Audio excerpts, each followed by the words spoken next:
Party చర్చలో మనతో పాటు జాయిన్ అవుతున్నారు రాజకీయ విశ్లేషకులు శ్రీశైల్ రెడ్డి గారు. అలాగే మనతో పాటు స్టూడియోలో ఉన్నారు పిఆర్ఎస్ నాయకులు గోసుల శ్రీనివాస్ యాదవ్ గారు. ఇద్దరికి నమస్కారం.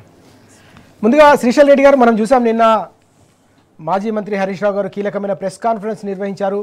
తెలంగాణకు సంబంధించి ఓవైపు కృష్ణా, మరోవైపు గోదావరి జిల్లాల్లో న్యాయంగా దక్కాల్సిన హక్కును కాదని కేవలం గోదావరిలో 1000 టీఎంసీలు, కృష్ణాలో 500 టీఎంసీలు ఇచ్చి మిగతా నీళ్ళని కూడా ఏపీ ఎన్ని నీళ్ళైనా తీసుకువెళ్ళవచ్చని ముఖ్యమంత్రి గారు అనడం అనేది చాలా దారుణమైన విషయం. బాపుకు దాసోహం, రేవంత్ ద్రోహం శీర్షికన ఆయన తీవ్రమైన ఆగ్రహం వ్యక్తం చేశారు. ఇదంతా కూడా అత్యంత దారుణమైన విషయం. తెలంగాణ ప్రస్తుత అవసరాలే కాదు, భవిష్యత్ అవసరాలు కూడా కాలరాసే విధంగా, పూర్తిగా గండి కొట్టే విధంగా, తెలంగాణ రైతాంగానికి వెన్నుపోటు పొడిచే విధంగా ఏ విధంగా వ్యవహరిస్తారని ఆయన సూటిగా ప్రశ్నించిన సందర్భం కనిపించింది. తెలంగాణ రైతుల ప్రయోజనాలను పూర్తిగా ఫనంగా పెడుతున్నారు రాష్ట్రానికి సంబంధించిన కాంగ్రెస్ నాయకులు కావచ్చు, కాంగ్రెస్కు సంబంధించిన ప్రభుత్వం కావచ్చు, ముఖ్యమంత్రి కావచ్చు అని ఆయన స్పష్టంగా నిలదీసిన సందర్భం కూడా కనిపించింది. అనేక కీలకమైన అంశాలు ప్రస్తావించారు. ఇటు గోదావరి కావచ్చు, అటు కృష్ణ కావచ్చు, 2 నదులకు సంబంధించిన అంశాన్ని కూడా నిన్న ప్రస్తావించిన సందర్భం ఉంది. ఎట్లా చూడాలి ఓవరాల్గా ఈ బనకచెర్ల చుట్టూ జరుగుతున్న ఈ వివాదం కావచ్చు, అక్రమ ప్రాజెక్ట్ ద్వారా తెలంగాణకు జరుగుతున్న అన్యాయంపై నిన్న హరీష్ రావు గారు నిర్వహించిన ఈ ప్రెస్ కాన్ఫరెన్స్ మనం ఎట్లా చూడాల్సిన అవసరం ఉంది? ఈ అంశాలను తెలంగాణ రైతాంగం ఎట్లా అర్థం చేసుకోవాలి? సీతారామరాజు గారు, ముందుగా మీకు నమస్కారం. గోసుల శ్రీనివాస్ యాదవ్ అన్నకి అండ్ ప్రేక్షకులందరికీ కూడా నమస్తే. సీతారామరాజు గారు, ఇది ఈ ఒక్క బనకచెర్లకు సంబంధించిన అంశంలోనే తెలంగాణకు జరుగుతున్న అన్యాయం కాదు. యాక్చువల్ గా కాంగ్రెస్ పరిపాలనలో రేవంత్ రెడ్డి గారి నేతృత్వంలో గత సంవత్సరన్నర కాలంలో అడుగు అడుగున తెలంగాణ ప్రయోజనాలని ఓవర్ టైం వర్క్ చేసి మరీ ఈ రాష్ట్ర ముఖ్యమంత్రి తెలంగాణ ప్రయోజనాలను అడ్డుకుంటున్నాడు. ఆయన మాటల్లోనే తెలంగాణ సమైక్య పాలనలోనే బాగుండే అన్నాడు. ఆయన మాటల్లోనే ప్రతి సందర్భంలో కూడా అసలు అభివృద్ధి అంటే నాకు చంద్రబాబు నాయుడు గుర్తొస్తాడు, రైతాంగం అంటే వైఎస్ రాజశేఖర రెడ్డి గుర్తొస్తాడు అని అన్నాడు ఆయన పదే పదే. నిన్న ఆయన ఢిల్లీకి పోయి ఎన్ఓసి ఇయ్యాలే చంద్రబాబు నాయుడు అని అడుక్కుంటున్నాడు. ఢిల్లీకి పోయి జర మీరు చెప్పండి, మా కూటమిలో భాగస్వాములే కదా చెప్పండి అని అడుక్కుంటున్నాడు.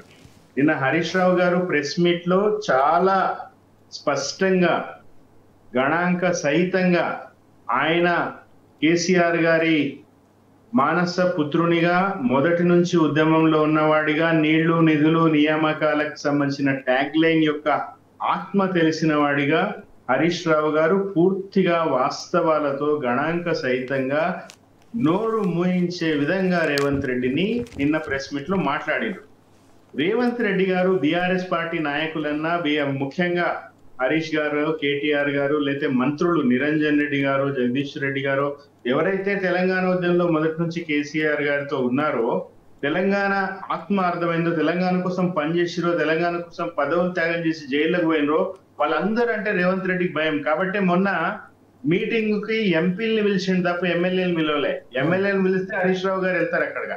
హరీష్ రావు గారు వెళ్తే నోరు పడిపోతుంది రేవంత్ రెడ్డికి. అక్కడికి కూడా బీఆర్ఎస్ ఎంపీ రవిచంద్ర గారు చాలా చాలా చాలా బలంగా తన వాణిని వినిపించారు. ఆ రోజు కేసీఆర్ గారు అపెక్స్ కౌన్సిల్ భేటీలో గోదావరి జలాలకు సంబంధించి ఎందుకు మాట్లాడారు, ఏ విధంగా మాట్లాడారు, ఇప్పుడున్న ప్రస్తుత వివాదం ఏంటి అనేది చాలా స్పష్టంగా రవిచంద్ర గారు మాట్లాడితే, రేవంత్ రెడ్డి పాలిటిక్స్ చేస్తే ఆయన నిరసనగా వాకౌట్ చేసి కూడా వచ్చిండు.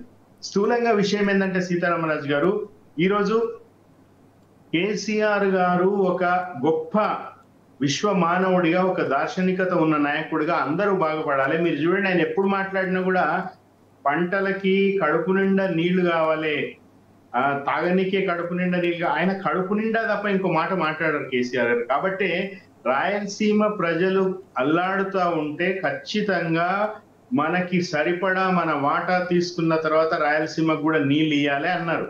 అదే విషయము ఆయన ముఖ్యమంత్రిగా ఉన్నప్పుడు ఎవరో విలేకరులు అంటే, అవును అన్నాను, బరాబర్ అంటాను, బరాబర్ ఇస్తాం, ఎందుకంటే వాళ్ళు కూడా మన తమ్ములే కదా, మనం పచ్చగా ఉండి వాళ్ళు ఎండిపోతే సరిపోతుందా అన్నంత గొప్ప నాయకుడు కేసీఆర్ గారు. కేసీఆర్ గారికి దురదృష్టవశాత్తు కేసీఆర్ గారికి రేవంత్ రెడ్డికి పోలిక తెస్తూ మాట్లాడే ఒక దురదృష్టకర పరిస్థితుల్లో ఈరోజు తెలంగాణ ఉన్నది. కానీ అది నక్కకి నాకలోగానికి ఉన్నంత తేడా వాళ్ళిద్దరికి ఉన్నది. సో నిన్న రేవంత్ రెడ్డి గారు విష ప్రచారం మొదలు పెట్టిరు.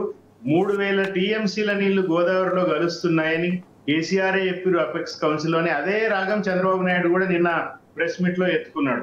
వీళ్ళిద్దరూ కలిసి మాట్లాడుకుని, ఇద్దరు ముఖ్యమంత్రులు ఫోన్లలో మాట్లాడుకుని ఇదో నువ్వు ఇదను నేను ఇదంట అని కలిసి మాట్లాడుకున్నట్టుగా మనకి వాళ్ళిద్దరి మాటల్లో చాలా స్పష్టంగా తెలుస్తా ఉన్నది.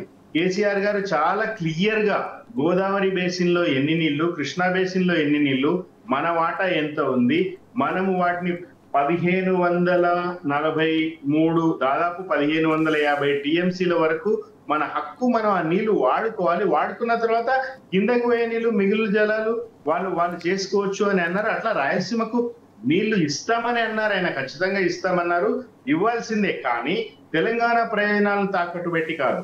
ఈ రోజు రేవంత్ రెడ్డికి ఏ బేసిన్ ఎక్కడుందో తెలియదు, నల్లమల్ల ఎక్కడుందో, నల్లమల్ల పులిబిడ్డ అని ఆయన పాట రాయించుకున్నాడు ఎన్నికల ప్రచారం కోసం. కానీ నల్లమల్ల ఎక్కడుందో తెలియదు ఆయనకి. ఏ బేసిన్, దేవాదులో ఏ బేసిన్ లో ఉన్నదో తెలియదు. బనకచర్ల ఎక్కడుందో, బీజేపీ ఎంపీలు మరీ అధ్వానం, బనకచర్ల కాదు అది జనకచర్ల అని అంటున్నారు వాళ్ళు, ఎంపీ అరవింద్ బీజేపీ ఎంపీ.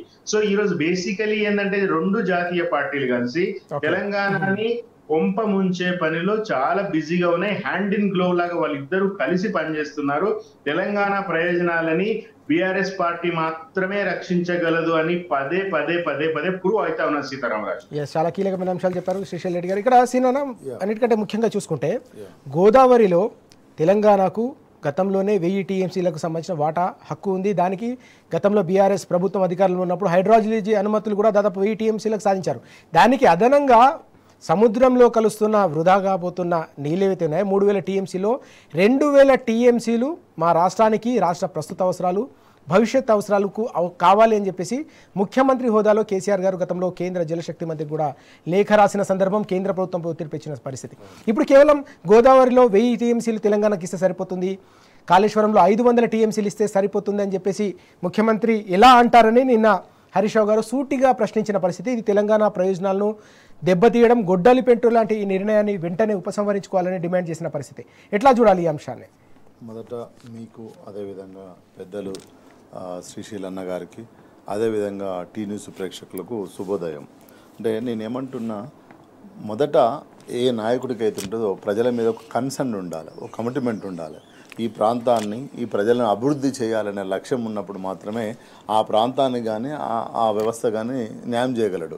ఈరోజు కేసీఆర్ గారు అనే వ్యక్తి ఈ తెలంగాణ సమాజాన్ని, ఒక జాతిని ముందుకు నడపాలని 15 సంవత్సరాలు పోరాటం చేసి ప్రధానంగా ట్యాగ్లైన్ అయింది ఆ రోజు నీళ్లు, నిధులు, నియామకాలు.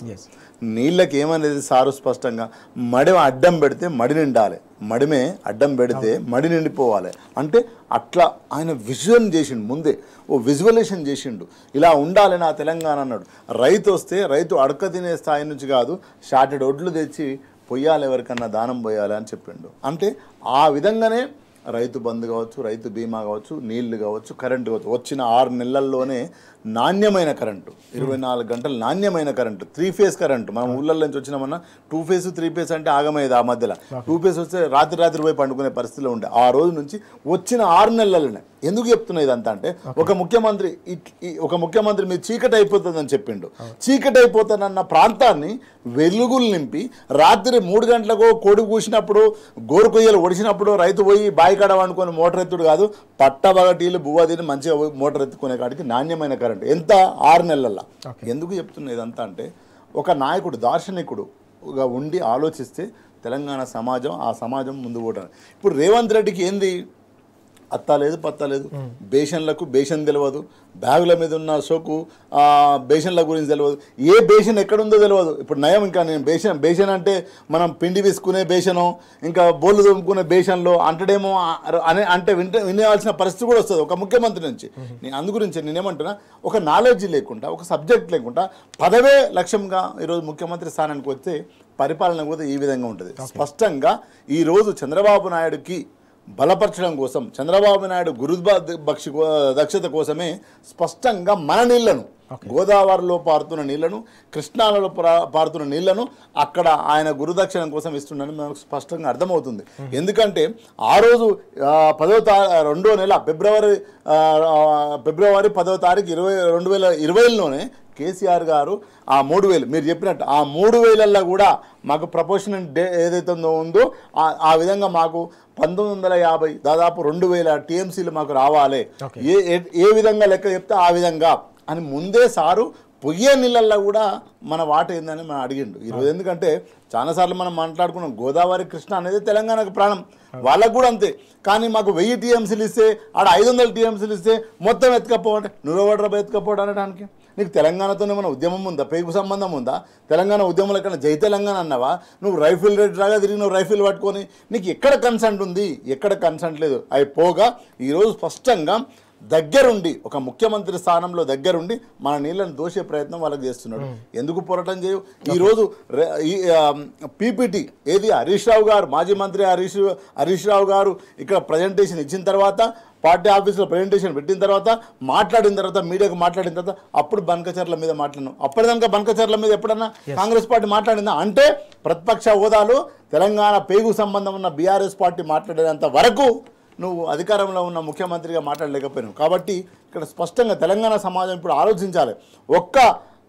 18 నెలల్లోనే ఇక్కడి నుంచి ఏ విధంగా పోతున్నాయి సంస్థలు, ఏ విధంగా నీళ్ళ దోపిడీ చేసి కుట్ర జరుగుతుంది. రేపు కనుక వాళ్ళు బనకచర్ల కట్టుకుంటే, ఇప్పుడు నువ్వు ఎందుకు కడుతున్నావు బనకచర్ల? పోలవరం నువ్వు కట్టుకొని కనుక నువ్వు కాళేశ్వరం నువ్వు 4 బస్తాలు సిమెంట్లు వేసి పరభాషిందని నువ్వు ఆపపోతే రేపు పోలవరం నుంచి వాళ్ళకి ఎన్ని కావాలో అన్ని నెట్టుకుంటూ పోతారు స్పష్టంగా. గతంలో అంటుండు కదా కేసీఆర్ గారు కూడా ఒప్పుకున్నారు. మనం ఎట్లా ఒప్పుకున్నామన్నా? వరంగల్, నల్లగొండ, మహబూబ్నగర్ సస్యశ్యామలు అవుతూ నువ్వు తీసుకుపోయి శ్రీశైలం పోసుకొని పట్టుకపోమని చెప్పినాం. నాకు వస్తుంది, నీకు వస్తాయి, కానీ నువ్వు పోయి మూలకు తీసుకుపోయి దొంగతనంగా ఎత్తుకొని పోతానంటే ఎట్లా? మా వాట ఏంది, మేమేంది? సో నువ్వు నా దగ్గర నుంచి పట్టుకపోయేటప్పుడు నా భూమిలో నుంచి పోతే నాకు కూడా నీళ్ళు దొరుకుతాయి, నా రైతులు కూడా మాట్లాడుకుంటారు. అది ఆ రోజు కేసీఆర్ చెప్పిన మాట. కానీ ఈరోజు ఈయన కట్టె పట్టుకొని ఆడ కూర్చొని స్పష్టంగా నీళ్ళు దోపిడీ చేసుకోవడానికి సహకరిస్తుండని స్పష్టంగా అర్థమవుతుంది. తెలంగాణ సమాజం అర్థం చేసుకోవాలి ఇప్పుడు. రైట్. చాలా కీలకమైన అంశం ఇది. కేవలం గోదావరి జిల్లాలోనే 3,000 టీఎంసీల నీళ్లు తెలంగాణ అవసరాలకు, ప్రస్తుత అవసరాలకు, భవిష్యత్ అవసరాలకు కావాలని ముఖ్యమంత్రిగా కేసీఆర్ గారు బలమైన వాదన వినిపించి కేంద్ర ప్రభుత్వాన్ని ఒప్పించే ప్రయత్నం చేస్తే కేవలం 2 గోదావరి కావచ్చు, కృష్ణలో కలిపి 1,500 టీఎంసీలు ఇస్తే సరిపోతుంది, మిగతా నీళ్ళన్నీ కూడా మీరు వాడుకోవచ్చు, మీరు తరలించుకుపోవచ్చు అని రాష్ట్ర ప్రభుత్వం చెబుతున్న వాదనపై తీవ్రమైన ఆగ్రహం వ్యక్తం చేశారు మాజీ మంత్రి హరీష్ రావు గారు. ఇది తెలంగాణ ప్రయోజనాలను దెబ్బతీసే కుట్ర జరుగుతుంది కాబట్టి దీన్ని ఎట్టి పరిస్థితుల్లో సహించమని కూడా ఆయన కుండబద్దలు కొట్టిన సందర్భం మనం నిన్న చూసాం. శ్రీశైల్ రెడ్డి గారు, ఇప్పటివరకు మనం గోదావరి జలాలకు సంబంధించి తెలంగాణకు జరుగుతున్న అన్యాయంపై చర్చించాం. అయితే కృష్ణకు సంబంధించి అంటే ఇక్కడ ఉత్తర తెలంగాణకు వరప్రదాయం లాంటిది కాళేశ్వరం ప్రాజెక్ట్ అయితే, దక్షిణ తెలంగాణను సస్యశ్యామలం చేసేందుకు ముఖ్యమంత్రిగా కేసీఆర్ గారు నిర్మించిన కల్పతరువు లాంటి ప్రాజెక్టు, పాలమూరు రంగారెడ్డి ప్రాజెక్టు దాదాపు 95% పూర్తయిపోయిన సందర్భం, కేవలం కాలువలు మాత్రమే మిగిలి ఉన్నాయి. అందులో దాదాపు 763 టీఎంసీలు సాధించేందుకు బీఆర్ఎస్ పార్టీ పక్షాన కేసీఆర్ గారు పోరాటం చేస్తే కేవలం 500 టీఎంసీలు మాత్రమే కృష్ణా జిల్లాలో ఇచ్చి మిగతావన్నీ కూడా వాడుకోమని చెప్పేసి ముఖ్యమంత్రి మాట్లాడిన అంశాన్ని కూడా నిన్న హరీష్ రావు గారు ప్రస్తావించారు. ఇది కూడా దక్షిణ తెలంగాణకు గొడ్డలి పెట్టు లాంటి నిర్ణయం, వలసలకు కేర్ ఆఫ్ అడ్రస్గా నిలిచి తీవ్రమైన విధ్వంసానికి గురైన మహబూబ్ నగర్ లాంటి జిల్లాకు ఇది మరింత గొడ్డలి పెట్టు లాంటిదని కూడా ఆయన ప్రస్తావించిన పరిస్థితిని మనం చూసాం. కృష్ణా జిల్లాలకు సంబంధించిన అంశాన్ని, జరగబోతున్న నష్టాన్ని మనం ఏ విధంగా అంచనా వేయాల్సిన అవసరం? సీతారామరాజు గారు, ఒక వికారాబాద్ జిల్లా వాసిగా నేను చెప్పండి. ఉమ్మడి రంగారెడ్డి జిల్లా, ఉమ్మడి మహబూబ్ నగర్ జిల్లా, పాలమూరు రంగారెడ్డి ఎత్తిపోతల పథకానికి సంబంధించి మేము చాలా అంటే కళ్ళల్లో వత్తులు వేసుకుని చూస్తా ఉన్నాం. మాది ముఖ్యంగా మా తాండూరు నియోజకవర్గం పూర్తిగా బార్డర్ లో ఉంటది, కర్ణాటక ఈ బార్డర్ లో ఉంటది. మా వికారాబాద్ జిల్లా కూడా చాలా చాలా వెనుకబడిన ప్రాంతం. అయితే కేసీఆర్ గారు కృష్ణా నీటిలో 750 టీఎంసీలు మాకు కావాలని ఆయన కొట్లాట పెట్టుకున్నారు. ఆయన బ్రిజేష్ ట్రిబ్యునల్ ఎదుట వాదనలు వినిపించారు. నాగార్జున సాగర్ ఎడమకాలం నిర్వహణ బాధ్యతలు ప్రభుత్వమే దాన్ని చేయాలనే దాంట్లో కూడా ఆయన కృషి చేసింది.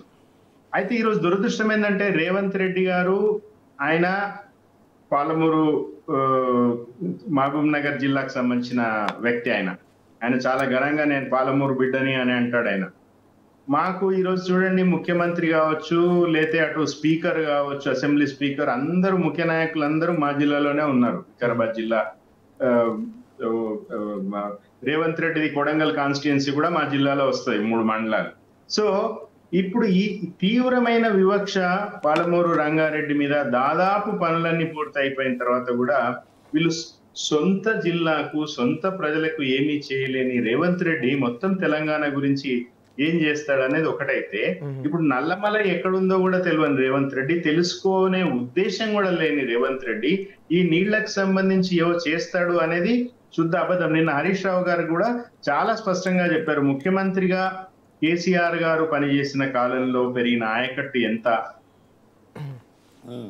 కేసీఆర్ గారి హయాంలో ఆయన తీసుకున్న ఈ నీటిపారుదల ఒక యజ్ఞం ద్వారా మొత్తం దేశంలోనే పంజాబ్ను తలదన్నేలా వరిధాన్యం ఉత్పత్తి జరిగిందని ఆంధ్రజ్యోతి లాంటి పత్రికలు రాసే స్థాయిలో ఆయన ఇరిగేషన్ కి ప్రాముఖ్యత ఇస్తే, 24 గంటల నాణ్యమైన కరెంట్ ఇస్తే, రేవంత్ రెడ్డి గారు ఈరోజు కంప్లీట్ గా ఎండబెడతా ఉన్నారు. మొత్తం రైతాంగాన్ని ఎండబెడుతున్నారు. పూర్తిగా వ్యవసాయానికి సంబంధించి ముఖ్యంగా ఈరోజు ఎట్లయితే పంజాబ్ ని తలదన్నేలాగా వరిధాన్యం ఉత్పత్తి చేస్తుందో, దక్షిణ తెలంగాణ కానీ మా మహబూబ్ నగర్, మా పాలమూరు, మా రంగారెడ్డి, మహబూబ్ నగర్ కూడా, మా దక్షిణ తెలంగాణ కూడా ఆ గ్రోత్ స్టోరీ, తెలంగాణ సక్సెస్ స్టోరీలో భాగస్వామ్యం కావాలని మేము కూడా అనుకుంటాం కదా. మా రైతాంగం కష్టపడి పనిచేస్తారు కదా.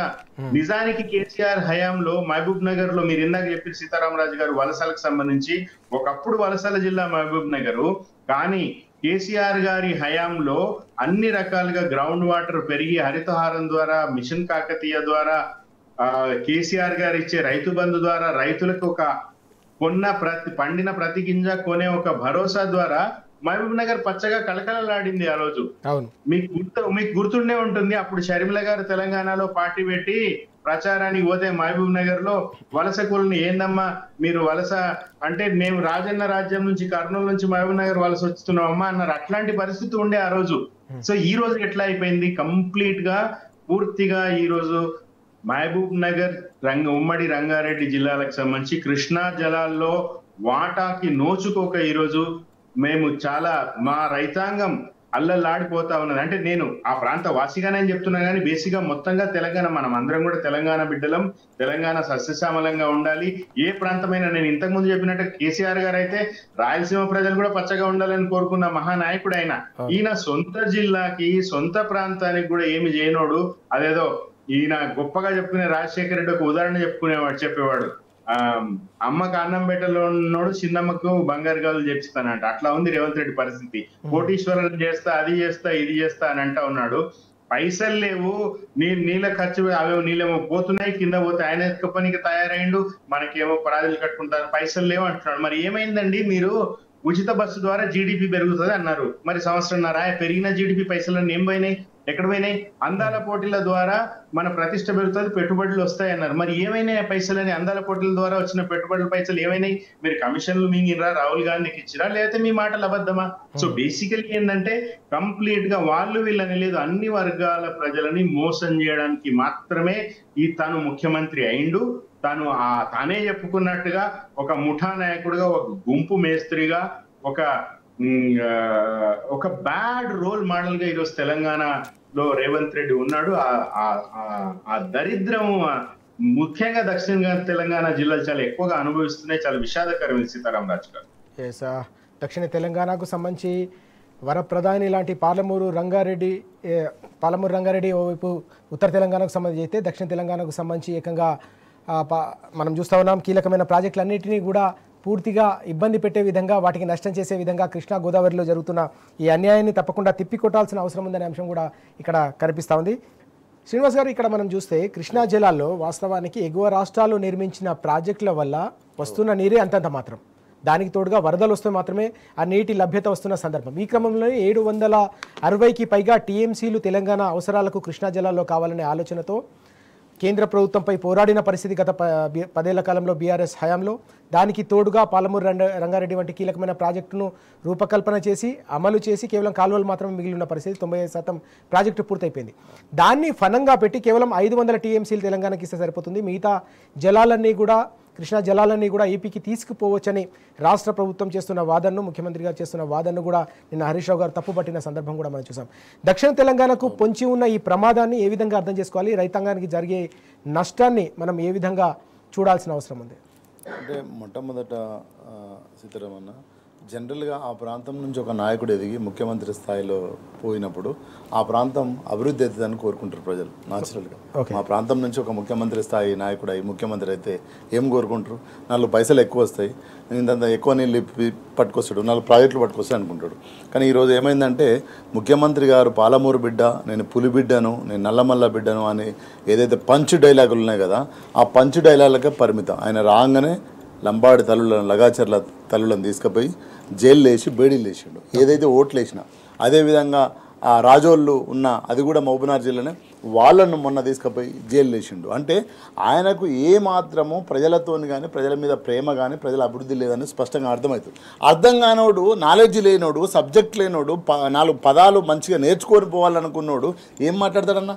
ఆడ 500, ఈడో 1000, ఆడ 500 గంపగూత, దానికి లెక్క లేదు, పత్రం లేదు. స్పష్టంగా మొదటి నుంచి 763 టీఎంసీలు కావాలని మనం పోరాటం చేస్తూ పోయిన 2020లోనే కేసీఆర్ గారు లెటర్ రాసి అదేవిధంగా ఈరోజు సుప్రీంకోర్టులో కొట్లాడుతున్నది మనం. మన వాట మనకు కావాలి, 763 టీఎంసీలు రావాలని మనం కొట్లాడుతుంటే ఆడ 500, ఈడ 1000 తీసుకొని పో, మాకు అవసరం లేదు, మిగతా అన్ని నువ్వు ఏడ తీసుకుపోయినా ఎటువైపు పోతే ఏం చెప్తున్నావు? కాబట్టి ఏమంటున్నా, ఎక్కడ కూడా మహబూబ్నగర్ ప్రజలు కానీ, తెలంగాణ ప్రజలు కానీ ప్రజల మీదనే ఆలోచన లేదు. లేనివానికి ఏం మాటలు వస్తాయి? గివే వస్తాయి. ఎందుకంటే బేషన్లు ఎక్కడ ఉన్నాయో తెలియదు అంటుండు. ఎప్పుడైనా నీళ్ళ కోసమే నిలబడి పోరాటం చేసిండా? ఏ పోరాటం అన్నా ఉన్నదా? రైతులకు కరెంట్ కావాలని పోరాటం చేసిండా?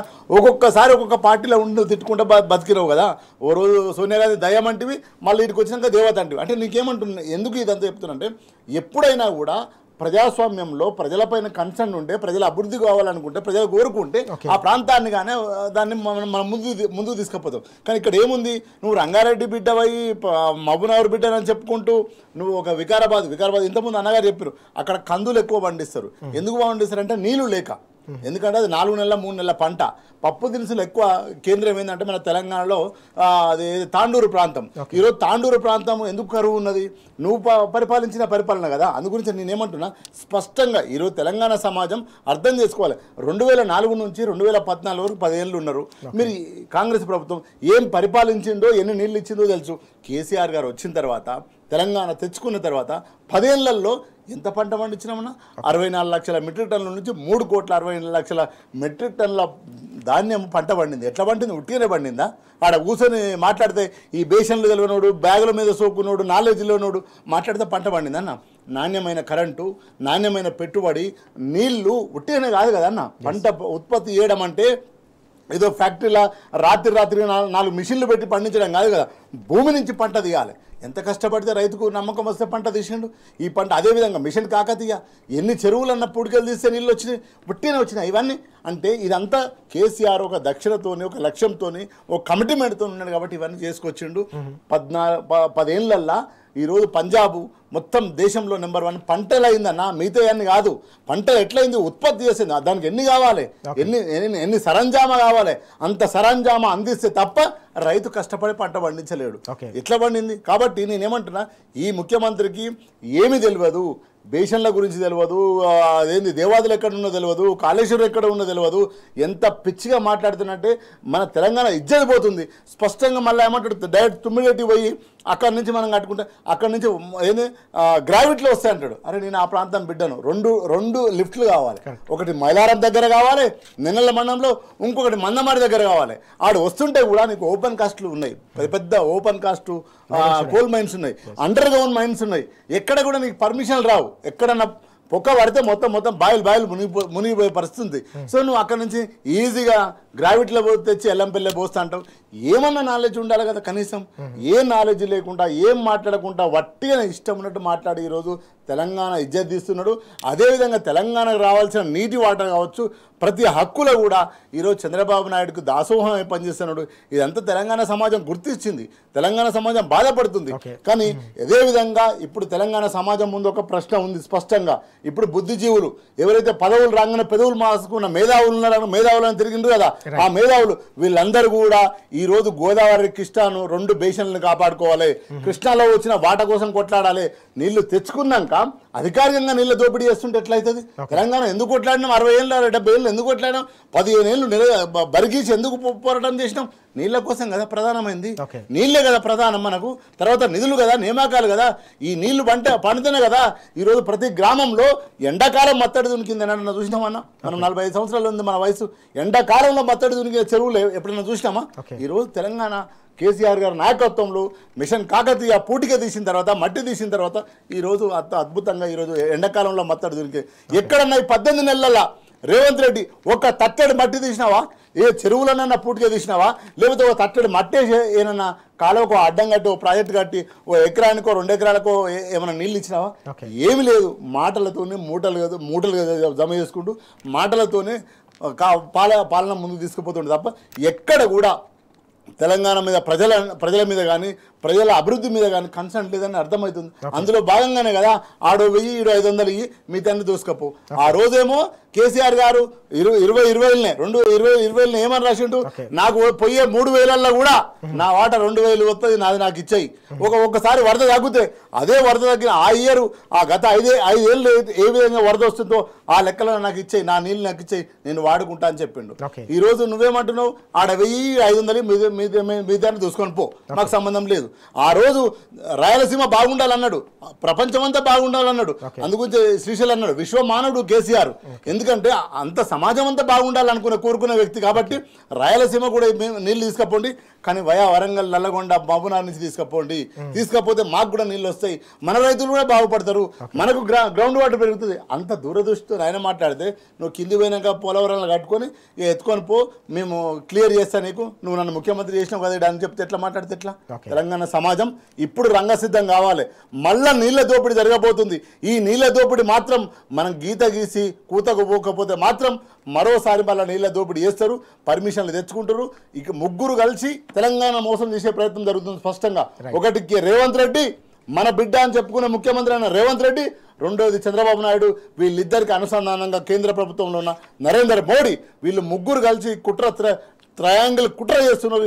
ఈ కుట్రాన్ని భగ్నం చేసి మనం పోరాటం చేయకపోతే మాత్రం మళ్ళీ తెలంగాణ నీళ్ళ దోపిడీకి మళ్ళీ కరువు అవుతుంది, మళ్ళీ పాలమూరు, మళ్ళీ బొంబాయి బతుకులు, మళ్ళీ దుబాయ్ బతుకులు వచ్చే పరిస్థితి ఏర్పడుతుంది. కాబట్టి తెలంగాణ సమాజం సిద్ధపడాలి, నీళ్ళ కోసం నిలబడి కొట్లాడాల్సిన సమయం ఆసన్నమైంది. నీటి కోసం మరోసారి జల దోపిడీకి వ్యతిరేకంగా పోరాటం చేయాల్సిన అవసరం ఉందని శ్రీనివాస్ గారు చెప్తున్నారు. శ్రీశైల్ రెడ్డి గారు, ఇక్కడ మనం చూసాం సమైక్య రాష్ట్రంలో ఉన్నప్పుడు అప్పటి ముఖ్యమంత్రి దత్తత తీసుకుని దగా చేసిన జిల్లా పాలమూరు జిల్లా, మహబూబ్నగర్ జిల్లా, లక్షలాది మంది వలస జీవులకు కేంద్రంగా నిలిచిన జిల్లా. తెలంగాణ సాధించుకున్న తర్వాత 10 ఏళ్ల కాలంలో తీసుకున్న అసాధారణమైన నిర్ణయాలు, ప్రతిష్టాత్మకమైన ప్రాజెక్టుల వల్ల పాలమూరు రంగారెడ్డి ప్రాజెక్ట్ కంటే ముందే తీసుకున్న నిర్ణయాలు కూడా దాదాపు లక్షల ఎకరాల్లో సాగులోకి తీసుకొచ్చిన పరిస్థితి, పెద్ద ఎత్తున రివర్స్ మైగ్రేషన్ వచ్చి మహబూబ్నగర్ కలకల్లాడిన పరిస్థితి. ఇప్పుడు కృష్ణా జలాల్లో కావచ్చు జరుగుతున్న నష్టం, అలాగే ఇటు గోదావరి జలాల్లో జరగబోతున్న నష్టం నేపథ్యంలో రైతాంగానికి సంబంధించిన ఓవరాల్ ఇంపాక్ట్ను ఎట్లా అసెస్ చేయాల్సిన అవసరం ఉంది?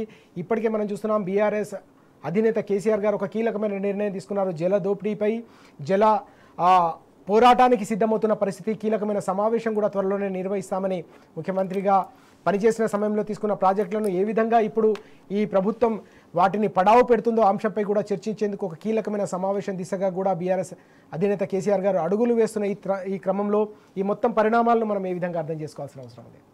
సీతారామరాజు గారు, తప్పకుండా ఈరోజు రైతాంగానికి సంబంధించి వాళ్ళ హక్కుల పరిరక్షణకు సంబంధించి కేసీఆర్ గారిని మించిన ఛాంపియన్ ఎవరు లేరు. ఆయన రైతాంగం కోరుతా ఉన్నది, కేసీఆర్ గారు మా కోసం మళ్ళొక్కసారి కొట్లాడాలి, తెలంగాణకు జరుగుతున్న అన్యాయాన్ని ఆపాలని. సరే, దగా పడుతున్న అన్ని వర్గాల ప్రజలు కూడా కేసీఆర్ పాలన మళ్ళీ రావాలని కోరుకుంటున్నారు. అది మనం అందరం కూడా చూస్తున్నాం. వాట్సాప్లలో మహిళలు రేవంత్ రెడ్డిని ఆయన పరిపాలనకి, ఆయన పెడుతున్న కష్టాలకి, ఆ గోసకి తట్టుకోలేక ఎన్ని బూతులు తిడుతున్నారు రేవంత్ రెడ్డిని. అంతకంటే ఎక్కువగా ఓ సారు, పెద్ద సారు కేసీఆర్ సార్ మళ్ళా రానాయన నువ్వు మాకేం అందుతలేవని అంటున్నారు. సరే, మిగతా అన్ని వర్గాలను పక్కన పెడితే ప్రధానంగా రైతాంగానికి సంబంధించి, ఎందుకంటే ఈ దేశంలో కానీ తెలంగాణలో కానీ మెజారిటీగా 65-70% వ్యవసాయం మీద ఆధారపడి ఉంటారు. ప్లస్ ఎనీ అలైడ్ ఇండస్ట్రీ అనుబంధ పరిశ్రమలు ప్రతిది కూడా వ్యవసాయంతో లింక్ అయి ఉంటాయి. కాబట్టి వ్యవసాయం బాగుంటేనే రాజ్యం బాగుంటది. సో అది కేసీఆర్ గారు ఈ రోజు కాదు, 1990 దశకం నుంచే ఆయన ఎంతో అధ్యయనం చేసి ఎంతో మందితో కూర్చొని ఎన్నో వేల పేజీల అధ్యయనం చేసి లక్షలాది గంటలు నిద్ర కాచి కూర్చున్నారు. దాని నుంచే రైతు బంధు లాంటి ఒక మహత్తరమైన పథకం తీసుకొచ్చి ఈరోజు మీరు ఆలోచిస్తే సీతారామరాజు గారు రైతాంగాన్ని ప్రతి దశలో కూడా రేవంత్ రెడ్డి మోసం చేస్తున్నాడు. పంట వేసుకోవడానికి ఇచ్చే పెట్టుబడి సాయం రైతు బంధుది ఏమైందో మనం చూసినాం. దాన్ని రైతు భరోసా అని పెట్టిరు, ఇస్తామన్నారు, ఎగ్గొట్టిరు ఇప్పటి వరకు. ఇప్పుడేమో స్థానిక సంస్థల ఎన్నికల కోసం ఎకరాలదనేది లెక్క లేకుండా అందరికి ఇస్తామంటున్నారు. ఆ రోజు కేసీఆర్ గారిని తిట్టిండ్రు, నువ్వు అందరు ఏంటది భూస్వాములకు నువ్వు పైసలు ఇస్తున్నావు అని తిట్టిన వాళ్ళు ఈ రోజు ఎకరాలతో సంబంధం లేకుండా ఇస్తామంటున్నారు. ధరణిని బంగాళాఖాతంలో కలుపుతామన్న వాళ్ళు అదే ధరణిని అరకొరగా చేస్తా ఉన్నారు.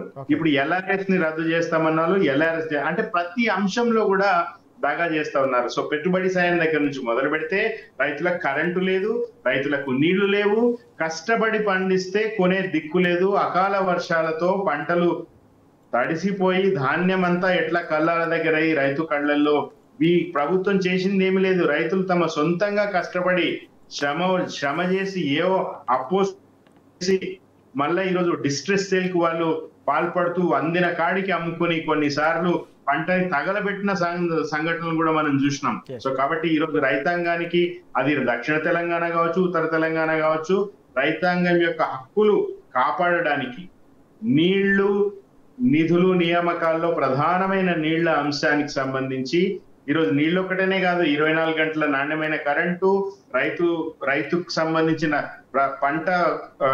పంట సీజన్ కి చాలా ముందే పెట్టుబడి సాయం ఇవ్వడం కావచ్చు, పంట కొనడం కావచ్చు, రైతు బీమా కావచ్చు, ప్రతిదీ ఈ రోజు రైతాంగానికి.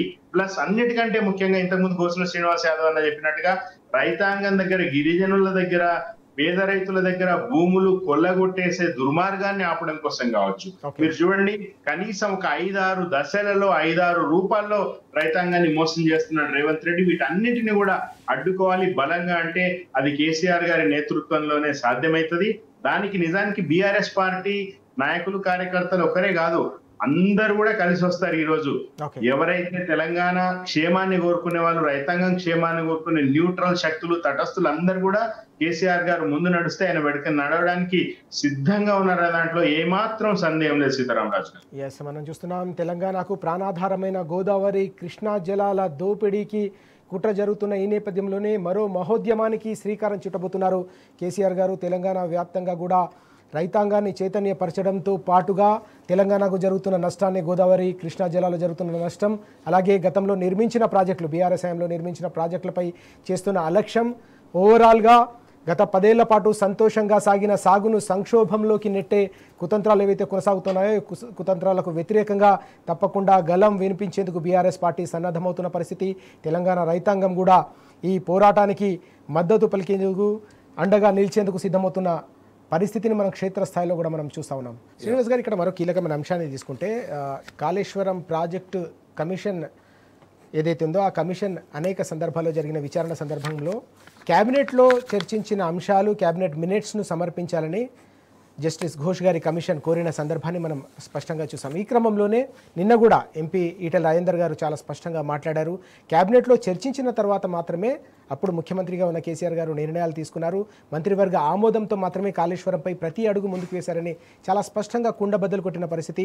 ఒకవేళ గనక తాను చెప్పింది తప్పైతే రాజకీయాల నుంచి కూడా తప్పుకుంటానని ఆయన సవాల్ విస్తున్న సందర్భం కూడా మనకు కనిపించింది. ఎట్లా చూడాల్సిన అవసరం కనిపిస్తుంది ఈ అంశాన్ని? మనం స్పష్టంగా అంటే మొదట రేవంత్ రెడ్డికి తెలివి లేదు, చదువు రాదు, ఏం రాదు అనేది అర్థమైపోయింది. ఎందుకంటే తెలంగాణలో ఏం జరుగుతుందంటే డైవర్షన్ పాలిటిక్స్ జరుగుతుంది. సో వచ్చిన ఈ 18 నెలల్లో డైవర్షన్ అంటే కమిషన్ల పేరు మీద, అంటే కమిషన్, కాళేశ్వరం కమిషన్, కరెంటు మీద కమిషన్, ఫోన్ ట్యాపింగ్ మీద కమిషన్, ఈ కార్ రేసు మీద కమిషన్, ఈ కమిషన్లే తప్ప నీకు ఒక్కటన్నా పాలసీ విధానమైన నిర్ణయం ఒక్కటి కూడా ప్రభుత్వం ఈ 18 నెలల్లో తీసుకున్నదా ఈ సమాజానికి ఉపయోగపడే విధంగా? ఒక్క నిర్ణయం కూడా నీకు కనిపించదు. ఓన్లీ మనం ఎప్పుడైతే ప్రతిపక్షంగా ప్రజల పక్షాన పోరాటం స్టార్ట్ చేసామో అప్పుడే ఒక కమిషన్ వస్తుంది బయటికి. ఆ కమిషన్ వేసి ఎంక్వైరీ జరుగుతుంటుంది. ఈ కమిషన్ల ద్వారా మాత్రమే పరిపాలన డైవర్షన్ చేస్తుంటే తప్ప ఎక్కడ కూడా నీకు తీసుకోలేదు. అదేవిధంగా ఈరోజు కాళేశ్వరం కమిషన్, కాళేశ్వరం అని నువ్వు అంటున్నావు కదా, ఏమైంది ఆడ 2 పిల్లర్లు పర్యవేసినాయి, ఇంత 4 సిమెంట్లు బస్తాలు 4 ఇసుక బత్తాలు వేస్తే ఆగిపోతుంది కదా, పని స్టార్ట్ అవుతుంది కదా. ఈరోజు నువ్వు ఆ పని చెయ్యకుండా నీ గురువు గారి కోసం నీళ్ళు వదిలేయడం కోసము, రికార్డు కావడం కోసము నువ్వు ఎందుకు చేస్తున్నావు? 18 నెలల్లో నీకు ఎందుకు పని చేయలేకపోయినావు? వాళ్ళ రిపోర్ట్ వచ్చింది, జరిగింది, ఏం జరిగిందో. నువ్వు కాళేశ్వరం అంటే ఒక మేడిగడ్డే కాదు కదా మిత్రమా. ఈరోజు చాలా ప్రాజెక్టులు ఉన్నది, వ్యవస్థ ఉంది కదా. ఆ వ్యవస్థనంతా మర్చిపోయి 3,500 కోట్లు కట్టిన ఆ పిల్లర్ల కాడ 2 పిల్లర్ల పట్టుకొని ఎందుకు అలాడుతున్నావు అంటే నీకు పరిపాలన మీద క్లారిటీ లేదు. కాబట్టి నేనేమంటున్నా, ఇక్కడ ఈరోజు హైడ్రా అన్నావు, ఏం చేసినావు? ఈరోజు వాళ్ళు ఏమని వచ్చినా తెలంగాణకు మౌలికమైన ప్రశ్న ఏంటంటే 6 గ్యారంటీలు అమలు చేస్తాం, 420 హామీలను మేము అమలు చేస్తాం, రాగానే చట్టబద్ధత చేస్తామని చెప్పారు. ఎవరు అడ్డం వచ్చింది చట్టబద్ధత చేయడానికి? ఏమైనా బీఆర్ఎస్ పార్టీ అడ్డం పడ్డదా? ఇంకోటి అడ్డం పడ్డా? చట్టబద్ధత చెయ్యి నువ్వు. ఎంత అజ్ఞానంగా మా ముఖ్యమంత్రి పరిపాలిస్తారంటే, ఈరోజు క్యాబినెట్ తీర్మానం చిన్న జీవో బయటికి వెళ్ళాలంటే ఏదన్నా క్యాబినెట్ ఆమోదం ఉంటుంది. స్పష్టంగా ఈరోజు ఈటెల రాజేందర్ గారు వేరే పార్టీలు ఉండొచ్చు, కానీ ఒక నైతికంగా ఆ రోజు బాధ్యతగా క్యాబినెట్ నిర్ణయాలు ఏది లేకుండా ఒకవేళ ఎమర్జెన్సీ డిపార్ట్మెంట్ ఏదన్నా తీసుకున్నా కూడా మళ్ళీ క్యాబినెట్లో పెట్టి అప్రూవల్ చేసుకోమని ముఖ్యమంత్రి గారు చెప్పిండని చెప్తున్నాడు. 96 క్యాబినెట్లు అయితే అలా ఏ క్యాబినెట్లో కూడా ఈ కాళేశ్వరం మీద నిర్ణయం తీసుకోలేదని ఇంత ఎడ్డి ముఖ్యమంత్రి, ఇంత గుడ్డి ముఖ్యమంత్రి, ఇంత చదువురాని ముఖ్యమంత్రిని పట్టుకొని మనం పరిపాలన ఉన్నామంటే చాలా సిగ్గు అనిపిస్తుంది అన్న. ఎంత షేమ్లెస్. ఎవడి కాస్త పొలిటికల్ జ్ఞానం ఉన్నోని, కాస్త పొలిటికల్ అవగాహన, రాజకీయ అవగాహన ఉన్నోని ఎవరు చూసుకున్నా కూడా క్యాబినెట్ నిర్ణయాలు లేకుండా ఇంత పెద్ద ప్రాజెక్ట్ కడతారా? ఇన్ని వేల 80,000 90,000 కోట్ల ప్రాజెక్టు కడతారా? ఇంత పంట పంట తీసే ప్రాజెక్టు కడతారా? సో కాబట్టి ఏమైనా చెప్పడానికి అబద్ధం ఉందా? అనేది ఎట్లుందంటే ఆడ ఏది చార్మినార్ దగ్గర సముద్రం వస్తుంది, ఇంకొకడ ఇది వస్తుంది, ఈ మాటలు తప్ప ఆయనకి ఎక్కడ కూడా కనీసం ఫైల్ ప్రిపేర్ అయి రావాలి. ఎన్ని క్యాబినెట్లు జరిగినాయో, ఏ క్యాబినెట్లో ఇంత అబద్ధాలు ఆడితే ఎట్లా?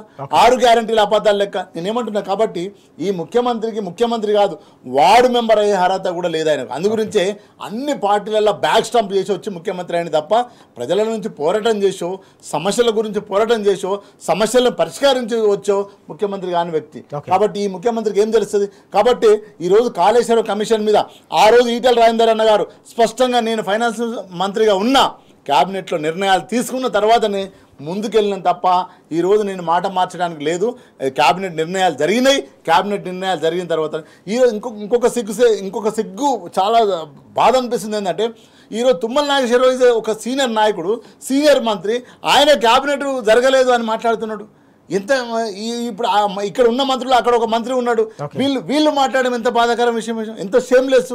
కాబట్టి ఏ విషయమైనా ప్రజాపాలనలో ప్రజాస్వామిక బద్ధంగా క్యాబినెట్ నిర్ణయాలు జరుగుతాయి. ఆ నిర్ణయాలకు అనుగుణంగానే పాలసీని డిసైడ్ చేస్తారు. ఆ పాలసీని బ్యూరోక్రాట్లు ఎవరైతే ఉన్నారో ఇంప్లిమెంట్ చేస్తారు. ఇది ప్రాసెస్. ఈ ప్రాసెస్ కాలేదని అబద్ధం ఆడుతున్నాడు. కాబట్టి స్పష్టంగా కాంగ్రెస్ ప్రభుత్వము డైవర్షన్ పాలిటిక్స్ చేస్తుంది. డైవర్షన్లో భాగంగానే జరుగుతుంది. కానీ ఒక్క విధి విధానం చెప్పండి అన్న మీరు. ఒక్క విధి విధానం. హైడ్రా అన్నారు, ఎడిపోయింది హైడ్రా? ఎన్ని ఎకరాలు సంపాదించినావు నువ్వు? ప్రభుత్వానికి ఎన్ని ఎకరాలు సంపాదించి పెట్టినావు అంటున్నా. ఎక్కడెక్కడ కూల్చినావు? ఎన్నో కన్వెన్షన్ ఒకసారి కూల్చితివి, ఆ పీకల పిక్తి మళ్ళీ అత్త పత్త లేదా? ఎంత బడాబాబుల దగ్గర భూములు గుంజుకొచ్చినావు నువ్వు? ఎవరిని కదా పేదోని 20 గదాల 30 గదాల మీద దాడి చేస్తేవి, మూసీ రివర్ అంటివి, తెల్లందాక పొద్దుందాకా పండుకోకుండా ఎత్తి మా తల్లులను ఇళ్లలో పనిచేసే బతుకుతో కడుపు పట్టుకొని వచ్చిన తల్లులను ఇళ్లలో నీకు శాపనార్థాలు పెట్టిదిరి. ఎవరు పెట్టినరు? పేద 50 గదాలు 20 గదాలు 30 గదాలు ఉన్నోళ్ళు. ఇది నువ్వు చేసిన పాలిటిక్స్. నువ్వు ఈ 18 నెలల్లో ఒక్క మంచి విషయాన్ని, ఒక్క మంచి విధానాన్ని తీసుకున్నామని చెప్పండి. ఈరోజు రైతు బంధు అంటున్నావు, రైతు బంధు ఎగ్గొడుతుంది. ఇప్పుడు ఓట్ల కోసం కేసీఆర్ గారు ఆ రోజు నాట్లు పడితే అంటే రైతు బంధు పడ్డది.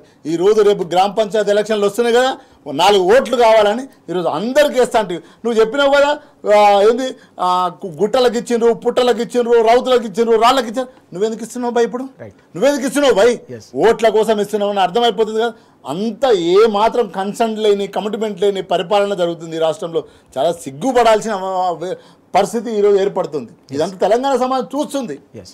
రైట్. తెలంగాణ సమాజం ప్రతి అంశాన్ని కూడా నిశ్చితంగా గమనిస్తోందని శ్రీనివాస్ గారు చెప్తా ఉన్నారు.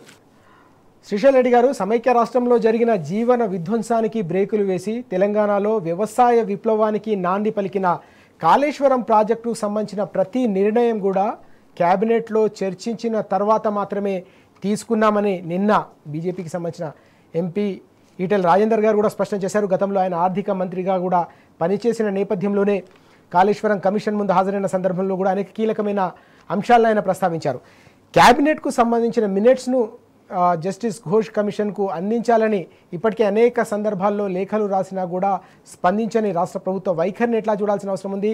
ఇప్పుడు రాజేందర్ గారు చేసిన ఈ కీలకమైన వ్యాఖ్యలు మనం ఏ విధంగా అర్థం చేసుకోవాలి? నిజానికి రాజేంద్ర గారు చెప్పిన విషయంలో కాళేశ్వరము సంబంధించిన కేబినెట్ ఆమోదము అనేది ఒకటే కాదు, చాలా ఉన్నాయి. ఏ చిన్న నిర్ణయమైనా రాజేంద్ర గారి మాటల్లో కేసీఆర్ గారు పదే పదే పదే పదే మాకు చెప్పేవారు, మీరు మంత్రులుగా ఏ చిన్న నిర్ణయమైనా మీ నియోజకవర్గంలో కావచ్చు ఎక్కడైనా కూడా మీరు ఏది తీసుకున్నా కూడా మీరు దాని మీద ఆలోచించి చర్చించి కేబినెట్ అప్రూవల్ తీసుకోండి, లేకపోతే సమస్యలు వస్తాయి, అది సరైన ప్రొసీజర్ కూడా కాదని కేసీఆర్ గారు మాకు పదే పదే ఏ చిన్న నిర్ణయమైనా ఏ చిన్న విషయమైనా. మరి అలాంటప్పుడు కాళేశ్వరం లాంటి అంత పెద్ద ప్రాజెక్ట్ సంబంధించి కేబినెట్ ఆమోదం లేకుండా ఎట్లయితుంది అనేది చాలా స్పష్టంగా ఈటెల రాజేందర్ గారు ఈరోజు వేరే పార్టీలో ఉన్న బీజేపీ పార్టీ ఎంపీ అయినా కూడా చాలా నిజాయితీగా ఉన్న వాస్తవం ఈటెల రాజేందర్ గారు చెప్పారు, ఆయనని అభినందించాల్సిందే. తర్వాత కాళేశ్వరానికి సంబంధించి మొదటి నుంచి కూడా రేవంత్ రెడ్డి ప్రభుత్వం ముఖ్యమంత్రి అయినావు, నువ్వు అయిన తర్వాత ఏం చేయాలో ప్రజలకు మీరు ఇచ్చిన హామీలు నెరవేర్చాలి, నీళ్లు ఇవ్వాలి జనాలకి, రైతాంగం ఈరోజు గోసలు ఇందాక చెప్పినట్టుగా 65-70% జనాభా రైతాంగం వ్యవసాయం మీద ఆధారపడి ఉన్న రాష్ట్రంలో రైతాంగాన్ని ఇంత గోస పెట్టొద్దు. అయితే కాళేశ్వరానికి సంబంధించి కానీ ఏ విషయం కానీ ముఖ్యమంత్రి సీరియస్నెస్ లేదు సీతారామరాజు గారు. ఇది ఏంటంటే బట్టగాల్చి మీదేసుడు తప్ప. కాబట్టి కాళేశ్వరం అనగానే 1,00,000 కోట్ల అవినీతి. వాళ్ళ మామ పద్మారెడ్డి గారే చెప్పారు, అరే 80 లక్షల కోట్ల 80 వేల కోట్ల ప్రాజెక్ట్ లో 1,00,000 కోట్ల అవినీతి ఎక్కడ ఉంటది భయ అని వాళ్ళ మామనే అంటా ఉన్నాడు. సో బేసికలీ ఏంటంటే రేవంత్ రెడ్డి గారు ఆయనకు విషయాలు వివరాలు గణాంకాలు తెలుసుకోవాలన్న సోయి లేదు ఆయనకి. ఇప్పుడు నిజంగా ముఖ్యమంత్రి బనకచర్ల మీద ఒక బ్రీఫింగ్ జరుగుతోంది, కూర్చుని మాట్లాడాలంటే ప్రిపేర్ అయ్యి వస్తాడు కదా, కానీ ఆయనకు ఆ ఇంట్రెస్ట్ లేదు. కాబట్టి ఇది ఏ బేసిను, దేవాదల ఏ బేసిను, నల్లమల ఏ రాష్ట్రంలో ఉంది అని అడుగుతున్నాడు. అట్లా ప్రతిదీ కూడా కాళేశ్వరానికి సంబంధించి కానీ కేసీఆర్ కుటుంబం మీద కానీ కేసీఆర్ పాలన మీద కానీ రేవంత్ రెడ్డి చేసే ప్రతి ఆరోపణ కూడా ఆయన అప్పటికప్పుడు ఆయన బుర్రలోంచి పుడితే నోటికి ఏదొస్తే అది వాగుతాడు తప్ప దానికి ఒక సబ్స్టాన్షియల్ ఎవిడెన్స్ ఉండాలి, దానికి గణాంకాలు ఉండాలి, దాన్ని రేపు పొద్దున ప్రూవ్ చేయాలి, లేకపోతే మనం నవ్వుబాటు పాలవుతామనే సోయి రేవంత్ రెడ్డికి లేదు. ఈటెల రాజేందర్ గారు చాలా స్పష్టంగా కుండబద్దలు కొట్టిరు. ఇప్పుడు ఘోష్ కమిషన్ కూడా మీరు చెప్పినట్టుగా ఆ క్యాబినెట్ మినిట్స్ ఈమని అడిగితే ఈయనకి వీళ్ళకి ఏం నొప్పి? 3 లెటర్లు కమిషన్ రాయాలన్నా, మీరు అపాయింట్ చేసిన కమిషనే. ఇప్పటికి అందరు ఎంతో మందిని విచారణ చేసింది కమిషన్, అందరు కూడా పోయిండు. పెద్ద నాయకుడైన తెలంగాణకు సంబంధించి ఏరువాక పూర్ణమి రోజు ఏ రైతుల కోసం ఇంత కష్టపడాడు కేసీఆర్, ఏరువాక పూర్ణమి రోజు ఆ మహానాయకుని విచారణ పిలిస్తే ఆయన కూడా వచ్చిండు. అన్ని మరి నువ్వు మినిట్స్ ఇయ్యనికి ఏం నొప్పి నీకు? అంటే వీళ్ళది ఏంటంటే పూర్తిగా తాము చేసిన భాగవతం బయటపడుతుంది. ఇవన్నీ కూడా అబద్ధపు ఆరోపణలు. తమ అసమర్థత వల్ల, తమ చేతగానితనం వల్ల, దూరదృష్టి భవిష్యత్ దృష్టి లేకపోవడం వల్ల, తెలంగాణ మీద ప్రేమ లేకపోవడం వల్ల అన్ని రంగాల్లో విఫలమవుతున్నాము. ప్రజల ఆగ్రహం పెళ్ళుబుకుతా ఉన్నది. కాబట్టి ప్రతిరోజు ఏదో ఒక న్యూసెన్స్ క్రియేట్ చేయాలి, ఏదో ఒక విధంగా తమ బాకా మీడియా ద్వారా ప్రముఖంగా వార్తల్లో నిలవాలి అన్న ఒక యావ తప్ప తెలంగాణ మీద ఏమాత్రం వీళ్ళకి ప్రేమ లేదు. కాబట్టి ఇట్లాంటి డైవర్షన్ పాలిటిక్స్ చేస్తున్నారు. కానీ ఈ డైవర్షన్ పాలిటిక్స్ నిలవు. కాళేశ్వరానికి సంబంధించి ఈటెల రాజేందర్ గారు చెప్పిన తర్వాత చాలా మంది కూడా ఆలోచిస్తా ఉన్నారు, అరే ఈటెల రాజేందర్ కేసీఆర్ మీద ఆయన ఇంకో మాట కూడా అన్నాడు, నాకు కేసీఆర్ మీద ఇంకా కోపం ఉందని ఈటెల రాజేందర్ అన్న ఈటెల రాజేందరే క్యాబినెట్ ఆమోదం లేకుండా కేసీఆర్ ఏ చిన్న పని కూడా చేయడం లేదు అని అంటే దానికి ఎంత శాంక్టిటీ, ఎంత అథెంటిసిటీ ఉంటుంది ఈటెల్ గారి మాట అనేది తెలంగాణ సమాజం గమనిస్తుంది. ఇది కేవలం బీఆర్ఎస్ నాయకులు సంతోషపడే అంశం కాదు, తెలంగాణ సమాజం కూడా గమనిస్తుంది. అరే ఆయన చెప్పిండు అంటే వాస్తవం ఉంది కదా, అంటే వీళ్ళన్నీ అబద్ధాలు చెప్తున్నారు కదా, కేసీఆర్ మీద అనవసరంగా నిందలేసిరు కదా, కేసీఆర్ పాలనని ప్రతిరోజు వీళ్ళు తిట్టి దానికి మేధావులు బుద్ధిజీవులు బుద్ధి లేని జీవులు అందరు ఏకమై ఈరోజు ఈ ఒక దుర్మార్గ పాలన నెత్తి మీద తెచ్చిపెట్టిరు కదనే తెలివిడి ఈరోజు తెలంగాణలో వచ్చింది సీతారామరాజు. ఎస్, ఇక్కడ మనం చూస్తే శ్రీనివాస్ గారు ఇప్పుడు మన శ్రీశైల్ గారు చెప్పినట్టుగా ఇక్కడ క్యాబినెట్లో చర్చించిన తర్వాత మాత్రమే స్పష్టంగా ముందుకెళ్ళాం. ప్రతి అడుగు, ప్రతి ఆలోచన, ప్రతి కార్యాచరణ కూడా కాళేశ్వరం ప్రాజెక్టుకు సంబంధించి క్యాబినెట్లో చర్చించామని చెప్పిన తర్వాత ఇంకా కూడా దీని చుట్టూ వివాదాన్ని కొనసాగించాలన్న ప్రభుత్వ వైఖరిని ఎట్లా చూడాల్సిన అవసరం ఉంది? ఈటెల రాజేందర్ గారు సత్యం చెప్పారు, స్పష్టంగా సత్యం జరిగింది, ఆ సత్యాన్ని చెప్పిండ్రు ఒకటి. సో ఈరోజు వీళ్ళు పరిపాలన మీద అవగాహన లేదు కాబట్టి, వాళ్ళు ఇచ్చిన హామీలు అమలు చేయలేకపోతున్నారు కాబట్టి వాళ్ళు డైవర్షన్ తప్ప ఇంకేం చేయగలరన్న. ఈరోజు రైతు బంధు ఇవ్వలేదు, 4,000 పింఛన్లు ఇవ్వలేదు, 2,500 మా అక్కలకు ఇవ్వలేరు. అదేవిధంగా మా చెల్లెళ్ళ పెళ్లిళ్ళు చేసుకుంటే తులం బంగారం ఇవ్వలేరు. మా వాళ్ళకు స్కూటీలు ఇస్తున్నారు, ఇవ్వలేదు. ఏది ఇవ్వలేరు వాళ్ళు, ఏది ఇవ్వలేరు.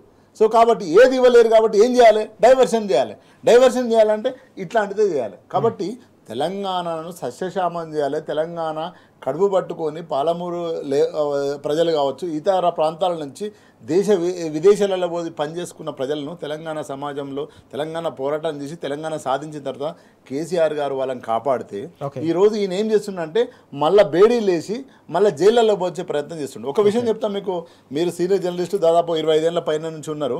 ఈరోజు చంద్రబాబు నాయుడు ముఖ్యమంత్రిగా పరిపాలన చేస్తున్నప్పుడు బషీర్బాగ్ కాల్పులు జరిగినాయి. ఎవరిపైన జరిగినాయి? రైతులపైన జరిగినాయి స్పష్టంగా. ఆ రోజు వ్యవసాయం దండుగా, ఈరోజు బట్టల మీద, కరెంటు తీగల మీద బట్టలు ఆరేసుకోమని చెప్పిండు. ఆ తర్వాత మళ్ళీ 10 ఏళ్ళు ఒక ఆయన ముఖ్యమంత్రి, కాంగ్రెస్ ప్రభుత్వం అయింది. కిరణ్ కుమార్ అసెంబ్లీలో మీరు చీకటి అయిపోతారు, మీకు అంధాకారం అవుతుందని చెప్పిండు. తెలంగాణ తెచ్చిన నాయకుడు, తెలంగాణ పోరాటం చేసిన నాయకుడు వచ్చిన తర్వాత 6 నెలల్లోనే వెలుగు నింపిండు. అవతల చెప్పిండు, నేను కుర్చీ చేసుకొని కూర్చొని అవతలో గుంజ యువతలో గుంజ బాతి 24 గంటల కరెంటు ఇస్తా అన్నాడు. నాణ్యమైన కరెంటు ఇచ్చిండు. రైతును కళ్ళల్లో వెలుగులు చూసిండు. ఆ కరెంటుతోనే కదా ఈరోజు పంటను బయటకు తీసుకొచ్చింది. 23 పేసులు, 2 పేసు, 3 పేసు. ఇదే ముఖ్యమంత్రి మా నాయన చచ్చిపోతే, మా అయ్య చచ్చిపోతే స్నానం చేయడానికి కూడా నీళ్ళు లేవు అని చెప్పిండు కదా, అసెంబ్లీలో చెప్పిండు. ఇదే రికార్డెడ్. ఏదో బయట మాట్లాడినా కానీ పుంకాలంటే అబద్ధాలు. అసెంబ్లీలో మాట్లాడింది కదా. ఎట్లా జరిగింది ఇదంతా ఎట్లా జరిగిందంటే, ప్రజలపైన ప్రేమ ఉండాలి, ప్రజలపైన అభిమానం ఉండాలి, జాతిపైన అవగాహన ఉండాలి, ఆ జాతిని ముందుకు తీసుకుపోవాలని ఒక లక్ష్యం ఉండాలి. అవి లేనప్పుడు ఈ విధంగానే పరిపాలిస్తారు, ఈ విధంగానే ఉంటుంది. కాబట్టి సత్యాన్ని సత్యంగా చూడలేని పరిస్థితిలో ఈరోజు ముఖ్యమంత్రి ఉన్నాడు. వాస్తవంగా అర్థం చేసుకోలేని పరిస్థితిలో ముఖ్యమంత్రి. అందు గురించే కేసీఆర్ గారు ఇంకా అని మాట్లాడుతున్నారు. కేసీఆర్ గారు నువ్వేం మాట్లాడుతావు నాయన, నీకు మంచిగా మ్యాండేటరీ అధికారం ఇచ్చిండ్రు. ఎంత గొప్ప నాయకుడు కేసీఆర్ గారు అంటే, నల్లగొండ జిల్లా రైతులు ఆగమైపోతే ఒక సభ పెడితే మీరు మంచిగా పరిపాలించాలి, మీరు గంభీరంగా పరిపాలించాలి, గంభీరమైన నిర్ణయాలు తీసుకోవాలి, 5 ఏళ్ళు మంచిగా పరిపాలించడానికి నేను ఆశీర్వదిస్తున్నాను చెప్పిండు. ఎవరు చెప్తారండి? ఒక ప్రతిపక్ష నాయకుడు ఎవరు చెప్తారు? ఆయన ప్రజలపైన కన్సర్న్ ఉంది, తెలంగాణ ప్రాంతం అంటే కన్సర్న్ ఉంది. ఈ విశ్వంలో ఉన్న ప్రతి మానవుడు మంచిగా బతకాలని కోరుకుంటున్నాడు. అదే ఆయన కోరిక. నీ కోరిక ఏంది? సంచులు మోయాలి, వాణ్ణి తిట్టాలి, వీణ్ణి తిట్టాలి, వాణ్ణి పొడవాలి, వీణ్ణి పొడవాలి. కాబట్టి ఇప్పటికైనా కాంగ్రెస్ ప్రభుత్వం కళ్ళు తెరిచి వాస్తవాల నిర్ణయాలుగా మాట్లాడితే బాగుంటుంది. లేని పక్షంలో తెలంగాణ సమాజం ఇదంతా గుర్తు చేసుకుంటుంది. నేను స్పష్టంగా చెప్తున్నా, తెలంగాణ సమాజానికి, బుద్ధిజీవులకు, ఏదైతే డెమోక్రటిక్ వాళ్లకు, కార్యకర్తలకు, యాక్టివిస్టులకు మళ్ళా నీళ్ల దోపిడీ జరగబోతుంది. ఈ నీళ్ల దోపిడీ మాత్రం మనం గీత గీసి కూత గొవ్వకపోతే మాత్రం మళ్ళా వాళ్ళు పేపర్ల మీద అగ్రిమెంట్లు చేసుకుంటారు. రేపు మళ్ళీ మనం పోరాటం చేయాల్సి వస్తుంది. ఇప్పుడు దోసుకపోయేటప్పుడే మనం అడ్డం తిరిగితే మాత్రం అది ఏది కాదు. ఒక ముఖ్యమంత్రిగా ఈయన ఉండి సంతకాలు పెట్టి వచ్చే ప్రయత్నం జరుగుతుంది. దాన్ని అడ్డుకోవాల్సిన బాధ్యత తెలంగాణ సమాజంది మొత్తం ఉంది అని స్పష్టంగా మనం ముందుకు పోవాలి. లేని పక్షంలో నీళ్ళ దోపిడీ జరగబోతుంది. దానికి చాలా ఇబ్బంది పడాల్సిన పరిస్థితి ఏర్పడుతుంది ముందు భవిష్యత్తులో. చాలా కీలకమైన అంశం ఇది. తెలంగాణకు ప్రాణాధారమైన, జీవనాధారమైన గోదావరి, కృష్ణా జలాల దోపిడీకి జరుగుతున్న కుట్రలపై నిన్న మాజీ మంత్రి హరీష్ రావు గారు లేవనెత్తిన అంశాలు ఏవైతే ఉన్నాయో అవి తెలంగాణ వ్యాప్తంగా కూడా రైతుల్లో కూడా పెద్ద ఎత్తున చైతన్యాన్ని నింపుతున్న పరిస్థితి కనిపిస్తూ ఉంది. రైతులు కూడా సంఘటితమవుతున్న పరిస్థితి. బీఆర్ఎస్ పార్టీ కూడా ఇప్పటికే దీనిపై తప్పకుండా రాష్ట్ర సర్కారు కావచ్చు, కేంద్ర ప్రభుత్వం తెలంగాణ రాష్ట్ర ప్రయోజనాలు, రైతుల ప్రయోజనాలను దెబ్బతీసేందుకు తీసుకుంటున్న ప్రతి నిర్ణయాన్ని ఎండగడతాం.